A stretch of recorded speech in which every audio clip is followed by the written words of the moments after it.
और बहुत सरल क्रम जो मेरे द्वारा बताए गए हैं कि तुम बड़े बड़े मंत्रों का जाप नहीं कर सकते हो, तो ओम और माँ 2 बीज मंत्र मेरे द्वारा प्रदान किए गए हैं कि ओम और माँ बीज मंत्रों का नित्य प्रति उच्चारण करो। कहीं बैठ जाओ, पूजन स्थल नहीं, जहां पे चाहो वहां बैठने का तुम्हें मिल जाए शुद्ध जैसा सात्विक वातावरण हो। नहीं भी वातावरण बनता तो अपने मन को एकाग्र करो और मेरुदंड को सीधा करके एक बार ओम एक बार माँ का क्रमिक उच्चारण करो। थोड़ी देर उच्चारण करते रहो और थोड़ी देर आज्ञा चक्र पर ध्यान लगा के बैठो। इससे देखो जो बड़े बड़े स्तोत्रों के पाठ से आपको लाभ नहीं मिला होगा, वह लाभ इन 2 बीज मंत्रों से, ओम और माँ बीज मंत्रों से मिलने लगेगा। ये आपकी सुषुम्ना नाड़ी का मंथन करते हैं। आकार उकार मकार और मकार उकार से आकार की ओर ले जाने का एक मंथन का क्रम होता है। समुद्र मंथन की कहानियां तो तुमने सुनी होंगी।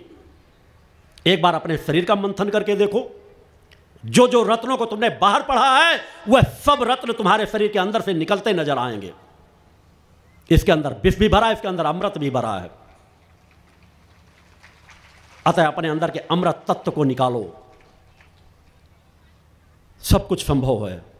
हम ऋषियों मुनियों की संतानें हैं। अपने ऋषियों मुनियों की परंपराओं को याद रखो। देखो उनके पास कितनी अलौकिक क्षमताएं थी, मगर आज इन सब चीजों को नकारा जा रहा है। आज नास्तिकता का बोलबाला हो चुका है। धार्मिक लोग अपनी आवाज उठा के नहीं कह पाते।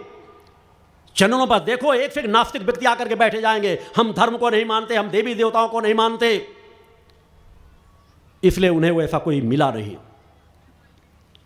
उन्हीं को बढ़ावा मिल रहा है। कोई कह रहा प्रेत योनि होती नहीं, कोई कुछ कह रहा है। सत्य क्या है? मैंने कहा आने वाले समय में जिसको सत्य समझना हो वह मुझसे संपर्क करे आके। मैं हर क्षेत्रों के सत्य दिखाने के लिए मेरे पास मार्ग हैं। सत्य का एहसास किसी को भी कराया जा सकता है और सकता है वह श्रद्धा विश्वास से उस मार्ग में बढ़ना चाहे। दूर से विरोध करके कुछ नहीं हासिल होता। किसी को समझना है तो उसके नजदीक आना पड़ेगा, तभी उसे समझा जा सकता है। हमारे धर्म में सत्यता है। कण कण में माँ की परम सत्ता की कृपा प्राप्त है। उसे सच्चे मन से पुकार करके देखो। जो टूटे फूटे शब्दों में आपको सहज दुर्गा चालीसा का पाठ बताया गया है, आपको कुछ नहीं बनता, नित्य प्रति केवल दुर्गा चालीसा का पाठ कर लिया करो। और जब भी कभी समय मिले नए भक्तों से मैं आह्वान करूंगा कि मेरे उस पंच शक्ति सिद्धाश्रम में आओ, जहां आपके कल्याण के लिए अखंड दुर्गा चालीसा का पाठ चल रहा है। उस पाठ स्थल में जब आप बैठोगे और फिर उसका ध्यान करके अपने घरों में अगर एक भी दुर्गा चालीसा पाठ करोगे तो आपके अपने पाठ का भी लाभ मिलेगा और उस पंचों शक्ति सिद्धाश्रम में निकलने वाली ऊर्जा का भी लाभ प्राप्त होगा। मेरी नित्य प्रति की वहां की एकांत की साधना नित्य प्रति जन कल्याण को समर्पित की जाती है। तुम्हारे अंदर सभी क्षमताएं हैं। अपने सिर्फ विचारों को बदल लो, सत्य को स्वीकार कर लो। मां की आराधना भक्त का यह मां का काल है। इसे कलिकाल मत समझो, यह कर्म करने का काल है। एक बार कर्म योगी बन जाओ, एक बार साधक बन जाओ, तुम्हें सब कुछ बदलता हुआ नजर आएगा। तुम्हारे सब भय मुक्त हो जाओगे, तुम्हें किसी का भय नहीं होगा, निर्भय हो जाओगे। उस निर्भयता का जीवन जियो। आज भक्ति मानव कल्याण संगठन उसी दिशा में कार्य कर रहा है। हमेशा मेरे द्वारा अपने शिष्यों को हमेशा कहा जाता है कि अगर तुम मेरे शिष्य हो तो कभी किसी संप्रदायता के झगड़े में मत पड़ना। अन्यथा राजनेता तो तुम्हें संप्रदायता के दंगों में उलझाते रहेंगे। अभी तो लोग जातीयता में बटे हुए हैं, फिर अपने व्यवसाय में बट जाएंगे। आगे आने वाला समाज फिर उनको कभी रोक नहीं पाएगा। अतः लोगों को मत बांटो। चाय का जब तुमने बेचा होगा। आज 99% लोग जो किसी प्रभाग में हैं, चाहे कोई अधिकारी बना बैठा हो, चाहे राजनीति में, उसका कोई पिता किसान था, कोई खेती में काम कर। मैं स्वतः किसान का एक बेटा हूं, मेरे पिता किसान थे। मैंने बचपन में अपने पिता के साथ कृषि कार्य किया है। ग्रामीणों में मेरा जीवन व्यतीत हुआ है। तो मैं ये कह दूं बस केवल ग्रामीण ही मेरे अपने हैं, किसान ही मेरे अपने हैं? ये पूरी मानवता मेरी अपनी है। हर व्यक्ति किसी न किसी समाज से जन्म लेता है, कोई न कोई व्यवसाय पकड़ता है।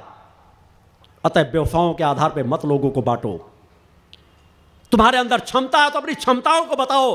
तुम विकास के लिए क्या कार्य करना चाहते हो? सांप्रदायिकता को किस तरह समाप्त करना चाहते हो? जातीयता को किस तरह समाप्त करना चाहते हो? समाज तुम्हें आंखों पर बिठा लेगा। उसकी आवश्यकता है। अतः भक्ति मानव कल्याण संगठन को इन सब चक्रव्यूहों से मुक्त होकर के समाज को भी इन चक्रव्यूहों से मुक्त कराना है। जातीयता की चीज़ें बढ़ने ना पाएं, छुआछूत की चीज़ें बढ़ने ना पाएं। सबको एक साथ लेके चलो। अगर तुम माँ के भक्त हो, माँ की आराधना करना चाहते हो, तो दूसरा भी माँ का ही भक्त है, माँ का ही अंश उसके अंदर भी बैठा हुआ है। वो भटका, उसे सुधारो। मेरा मानना है कि 90% लोगों को सुधार करके दिशा दी जा सकती है, और 10% लोगों का अगर नहीं सुधरेगा तो उनका पतन सुनिश्चित है। राम को भी रावण का वध करना पड़ा है, कृष्ण को भी कंस का वध करना पड़ा है। ये महापुरुष है जिन्हें आज समाज देवता के रूप में स्वीकार करता है, फिर इन्हें वध करने की आवश्यकता न पड़ती। तो आज जितने अधर्मी अन्याय है, इनको शरीर का वध करने की जरूरत नहीं है, इनकी शक्ति सामर्थ्य को छीन लेने की जरूरत है। इनकी शक्ति सामर्थ्य छीनी नहीं, ये अपने आप मर जाएंगे। अतः उस दिशा में कार्य करने की जरूरत है। फैल जाओ समाज के बीच। यह कलिकाल का भयावह वातावरण समझ ही ना पाए, उनके धरातल को खिसका दो, समाज को जगा दो। अगर तुम समाज को जगाने में सफल हो गए तो समाज अपना रास्ता स्वतः चुन लेगा।